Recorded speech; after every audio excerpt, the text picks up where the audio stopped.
Argument پیش کرتے ہیں کہ حسین علیہ السلام اور یزید کے مسئلے سے متعلق قیامت کے دن پوچھا ہی نہیں جائے گا تو اس پر بحث میں الجھنے کا کیا فائدہ ہے اور اس پر سکوت ہی اختیار کرنا چاہیے. تو میرا سوال یہ ہے, آپ تو جواب دیں گے, کہ یہ پہلے گھنٹے میں یا پہلے 10-20 منٹ جو بحث ہوتی ہے تو اس میں سکوت کا خیال نہیں رکھنا چاہیے؟ نہیں, وہ سکوت کا مطلب انہوں نے چینج کر دیا ہے. اچھا, سکوت کا مطلب یہ ہے کہ ہم جو کچھ بولتے رہے وہ ٹھیک ہے, آپ سکوت اختیار کریں, یہ مطلب ہوتا ہے سکوت کا. میں اس سوال کے اوپر نا 2 گھنٹے بول سکتا ہوں, لیکن کوشش کروں گا کہ میں مختصر سے وقت میں یہ کیڑا نکالوں. یہ موسٹ آسکڈ کوسچن ہے اس وقت, اور وہ بھی صرف اس لیے بنا ہے کہ میں نے کچے چٹے کھول دیے ہیں آل امیہ کے, بخاری اور مسلم کی روشنی میں. اب ان کو پڑ گئے ہیں ہاتھ پاؤں, تو اب یہ کہہ رہے ہیں سکوت اختیار کرے. جب آپ لوگ ناسبیت پھیلا رہے تھے, ناسبی کہتے ہیں جو سیدنا علی کے خلاف کھڑے ہونے والے لوگ ہیں, یزیدیت پھیلا رہے تھے, اس وقت آپ لوگوں کو کوئی شرم و حیا نہیں آئی ہے. اس وقت اگر آپ کو کہتے بھی تھے سکوت اختیار کریں تو آپ کہتے تھے نہیں جی نہیں, یہ بڑا ضروری ہے, یہ آج کل بدعت پھیلی ہیں, ہم نے اس پہ بولنا ہے, یہ کرنا ہے. اب جب آپ کو آ کے کسی نے کنفرنٹ کرنا شروع کیا ہے اور آپ کا پورا کچا چٹا کھول کے بخاری مسلم کی روشنی میں یہ ریسرچ پیپر لکھ دیا ہے, 200 احادیث میں نے اس میں جمع کی ہیں اکثر بخاری مسلم سے, واقعہ کربلا کے پس منظر کے اوپر. یہ کربلا ایک دن میں نہیں ہوئی. اب ان کو پڑ گئے ہاتھ پاؤں اور یہ کہہ رہے ہیں وہ جی ایسی باتیں نہیں کرنی چاہیے. پہلے میں تو الزامی جواب اس کا دیتا ہوں, الزامی جواب پھکی والا, اینٹی وینم, لاجیکل آنسر اس لیے ضروری ہوتا ہے تاکہ دماغ میں ڈرل ہو, کوئی بات اندر داخل ہو. مجھے یہ بتائیں کہ ڈاکٹر ذاکر نائک نے جب 2009 کے اندر یزید کو رضی اللہ عنہ کہا, اس وقت کون کون سے علماء تھے اہل حدیث کے یا دیوبند کے؟ بریلویوں کو بھی تھے لیکن وہ بھی اپنی حاضری لگا رہے تھے, ان کو چھوڑ دیں. شیعہ نے تو بولنا ہی تھا کہ جنہوں نے فرنٹ سے لیڈ کر کے ڈاکٹر ذاکر نائک کو یہ کہا ہو کہ آپ سکوت اختیار کر لیں, کسی نے بھی نہیں کیا, مزہ لے رہے تھے اس کا. ڈاکٹر ذاکر نائک نے جب 2009 میں یہ فتنہ اٹھایا, میں ان کی بڑا احترام کرتا ہوں, آپ کو پتا ہے میں ان کو پروموٹ بھی کرتا ہوں, علمی اختلاف اپنی جگہ. میں نے جب اس کو کنفرنٹ کیا, اس کو علمی دلائل کے ساتھ جواب دیا, تو یہ سارے ہمارے پیچھے پڑ گئے. یعنی آپ ہمارے سروں پہ جوتیاں بھی مارتے ہیں اور ہمارے رونے پہ بھی بندی لگاتے ہیں. اس کو کوئی نہیں کچھ کہہ رہا. جب ہم نے جواب دیا تو سارے ہمیں کہنے لگے جی آپ سکوت اختیار کر لیں. ڈاکٹر ذاکر نائک کو کسی نے کہا سکوت اختیار کریں؟ اب آج کے بعد نہ کوئی ریکارڈ کرا دے, پچھلے 10 سالوں میں کوئی ویڈیو دکھائیں. 10 سالوں میں نہیں دکھائیں, شروع کے 2-3 سالوں میں, 2009, 10, 11, 12 میں ڈاکٹر ذاکر نائک کا نام لے کے کسی نے کہا سکوت اختیار کریں. تو وہ تو سکوت کا مطلب یہ کہتے ہیں کہ آل امیہ کو آپ ننگا نہ کریں, اہل بیت کی آپ جتنی مرضی گستاخیاں کر لیں, ان کے دشمنوں کو جتنا مرضی بڑھا چڑھا کے بیان کریں, اس پہ یہ راضی رہتے ہیں. تو ان کو تو سکوت نہیں کرواتے, ان کو تو حافظہ اللہ کہتے ہیں, ان کو تو دامت برکاتم عالیہ کہتے ہیں, اور جو جواب دے رہا ہے احادیث کی روشنی میں اس کو کہتے ہیں آپ سکوت اختیار کریں. تو بخاری مسلم کو ہم پھر بند کر دیں؟ میں نے تو اپنی کو بات ہی نہیں کی ہے, میں تو صحیح الاسناد حدیث سے بیان کرتا ہوں. اور دوسرا, صرف اس معاملے میں کیوں سکوت اختیار کریں؟ وہ کہتے ہیں نہیں اس لیے دیکھیں جی کربلا ہو چکی, کام ختم ہو گیا, اثرات تو آج تک ہیں. وہ تو پھر غزوہ بدر بھی ہو چکی ہوئی ہے, تو رمضان شریف میں آپ غزوہ بدر کے اوپر کیوں جمعے پڑھاتے ہیں؟ ختم کریں, غزوہ احد پہ ختم کریں, میلاد کے بھی سب کچھ پروگرام ختم کریں. نبی علیہ السلام پیدا ہوئے تھے, فوت ہو چکے, جنتوں میں زندہ ہیں, لیکن اب دنیا میں تو نہیں ہے. ان چیزوں کو یاد کیوں رکھا جاتا ہے؟ زندہ قومیں اپنے ماضی کے واقعات کو یاد رکھتی ہیں. پھر پورے کا پورا قرآن انسانی تاریخ کے کتنے بڑے بڑے واقعات بتاتا ہے جو ختم ہو چکے ہیں.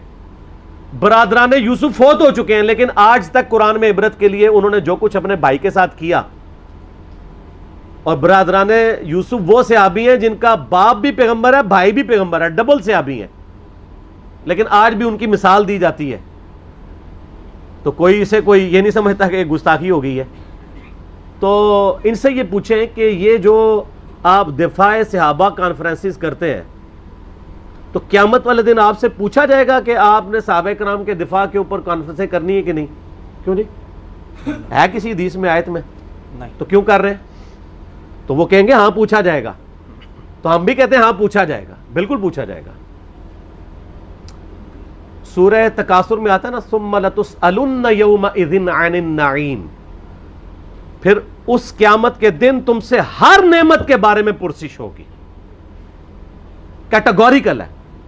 جس کو اللہ نے علم دیا نا یہ اس کے پاس نعمت ہے، اس کے بارے میں پوچھا جائے گا علم آگے تک پہنچایا کہ نہیں، اور نہیں پہنچایا ہوگا تو لعنتی ہوگا وہ.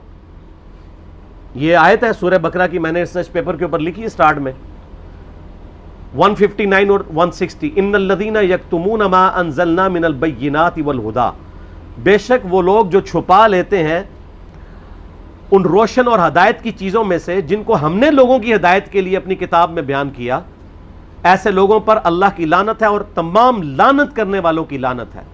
الا الذین تابوا واصلحوا، سوائے ان لوگوں کے جو توبہ کر لیں، اپنی اصلاح کر لیں، وبینوا، اور اصلاح پہ اکتفا نہیں بلکہ وہ لوگوں کو بتا بھی دیں جو کچھ چھپایا تھا. فاولئک اتوب علیہم وانا التواب الرحیم، تو ایسوں کی توبہ اللہ قبول کرے گا اور اللہ تعالیٰ بخشنے والا مہربان ہے. اس کو سپورٹیو ایک حدیث بھی میں نے لکھی ہے، ترمذی میں، سنن ابی داؤد میں، سنن ابن ماجہ میں ہے کہ نبی علیہ السلام نے فرمایا جس شخص سے علم کی بات پوچھی گئی اور وہ اسے معلوم تھی اور اس کے باوجود اس نے چھپا لی تو ایسے لوگوں کو قیامت والے دن آگ کی لگام دی جائے گی. تو یہ بڑا کریٹیکل ایشو ہے. علم اللہ کی نعمت ہے آپ کے پاس، اس کی قدر کے لوگوں کو صحیح بات بتائیں تو پوچھا جائے گا. سورہ الاحزاب کی آیت نمبر 57 کیا ہے؟ آیت درود سے اگلی، ان الذین یؤذون اللہ ورسولہ لعنہم اللہ فی الدنیا والآخرہ واعد لہم عذابا مہینا، بے شک جو لوگ اللہ اور اس کے رسول کو تکلیف دیتے ہیں ان کی زندگی میں بھی اور زندگی کے بعد، موت کے بعد بھی ان پر اللہ کی لعنت ہے، اور اللہ تعالیٰ نے ان کے لیے ذلیل و خوار کر دینے والا عذاب تیار کر رکھا ہے. وَلِعَوْذُ بِاللَّهِ تَعَالَى اللہم اجرنا من النار. تو جو اللہ اور اس کے رسول کو اذیت دے رہے ہیں ان سے پوچھا نہیں جائے گا. تو یہ ایک ڈھکوسلا انہوں نے کیا ہوا ہے اپنی کمزوریوں پہ پردہ ڈالنے کے لیے. خود جو کچھ مناظرے کر رہے ہوتے ہیں اس کے بارے میں کیا پوچھا جائے گا؟ جو یہ کام کر رہے ہوتے ہیں وہ کہیں گے پوچھا جاتا ہے، تو اس کے بارے میں کیوں نہیں پوچھا جائے گا؟ اور جی کو یہ بنیادی مسئلہ ہے. فضائل صحابہ احمد بن حنبل کی کتاب میں 2 روایتیں ہیں صحیح سند کے ساتھ. ایک روایت میں ہے کہ سیدنا علی بن ابی طالب کہتے ہیں، یہ حدیث موقوف ہے اور ظاہر غیبی خبر ہے، نبی علیہ السلام کے بتانے پر موقوف ہے، کہ میری وجہ سے 2 فرقے گمراہ ہوں گے، ایک میری محبت میں غلوف کر کے، ایک میری دشمنی میں غلوف کر کے. اور دوسری روایت میں ہے فضائل صحابہ احمد بن حنبل کی کتاب میں کہ میری وجہ سے 2 فرقے دوزخ میں جائیں گے، ایک میری محبت میں غلوف کر کے، ایک میری دشمنی میں. تو جب آپ کی جنت اور دوزخ کا فیصلہ اس کے اوپر ہو رہا ہے تو پوچھا کیوں نہیں جائے گا؟ اچھا اپنا کام یہ پورا کر رہے ہیں کہ جو سیدنا علی کی شان میں غلوف کر رہے ہیں ان کو یہ خوب سمجھا رہے ہیں کہ جی آپ اپنے آپ کو صحیح طریقے سے صحیح بندے کا پتر بنا لو ورنہ پوچھا جائے گا. تو جو سیدنا علی کے مخالفین ہیں ان کو سمجھانے کی ذمہ داری کس کی ہے؟ ان کو کون سمجھائے گا؟ وہ سر اس پلیٹ فارم سے سمجھایا جا رہا ہے، دونوں کو سمجھایا جا رہا ہے اللہ کے فضل سے. تو جنت و دوزخ کا تو فیصلہ ہونا ہے. پھر جو صحیح مسلم کی حدیث ہے 240 انٹرنیشنل نمبر کے مطابق، علی سے محبت نہیں رکھے گا مگر مؤمن، علی سے بغض نہیں رکھے گا مگر منافق. تو آپ کے ایمان کا لٹمس ٹیسٹ ہی جو ہے وہ محبت علی ہے. تو جنت اور دوزخ کا فیصلہ اس کے اوپر نہیں ہونا. پھر غدیر خون کی حدیث جو صحیح مسلم میں 6225 سے 6228 تک ہے، آپ علیہ السلام کا آخری خطبوں میں سے ایک خطبہ ہے وفات سے 2.5 مہینے پہلے خم نامی گاؤں میں. اس میں کیا الفاظ ہیں؟ اے لوگو آگاہ ہو جاؤ، میں بھی ایک انسان ہوں، قریب ہے کہ اللہ کا قاصد یعنی موت کا فرشتہ میرے پاس آئے اور میں اس کی دعوت قبول کر لوں. میں اپنے بعد تم میں 2 بھاری چیزیں چھوڑ کے جا رہا ہوں. ان میں سے پہلی چیز اللہ کی کتاب ہے، اس میں ہدایت ہے، اس میں نور ہے. تم اللہ کی کتاب کو پکڑو، اپنا تعلق اس کے ساتھ مضبوط کرو. اللہ کی کتاب اللہ کی رسی ہے، جو اسے پکڑے گا ہدایت پہ ہوگا، جو چھوڑ دے گا گمراہ ہو جائے گا. اور دوسری بھاری چیز میرے اہل بیت ہیں.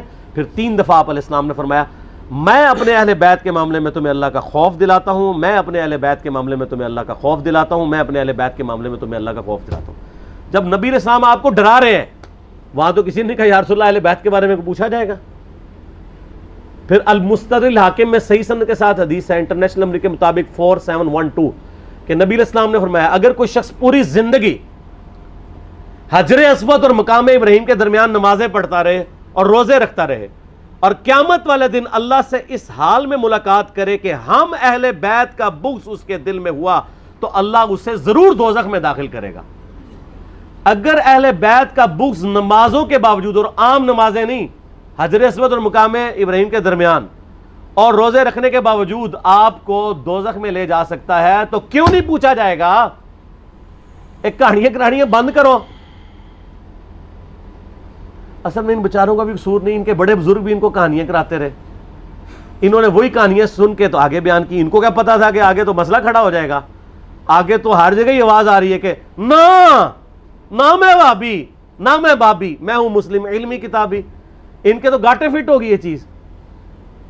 تو یہ اتنی ساری آیات اور احادیث اس بات کا ثبوت ہے کہ یہ سچائی ہے، اور یہ سکوت کا صرف آپ کو کہتے ہیں، جو بکواسات کر رہے ہوتے ہیں ان کو نہیں کہتے۔ مودودی صاحب کے پیچھے پنجے جھاڑ کے پیچھے پڑ گئے، جی مودودی صاحب نے خلافت و ملوکیت لکھ کے مصیبت کھڑی کی۔ اور بھائی جو آپ کے روحانی ابا جی محمود احمد عباسی صاحب منکرین حدیث میں سے تھے، جنہوں نے خلافت معاویہ اور یزید کتاب لکھ کے سیدنا علی کی گستاخیاں کی، حسین ابن علی کی گستاخیاں کی علیہم السلام، اس کے جواب میں خلافت و ملوکیت آئی ہے۔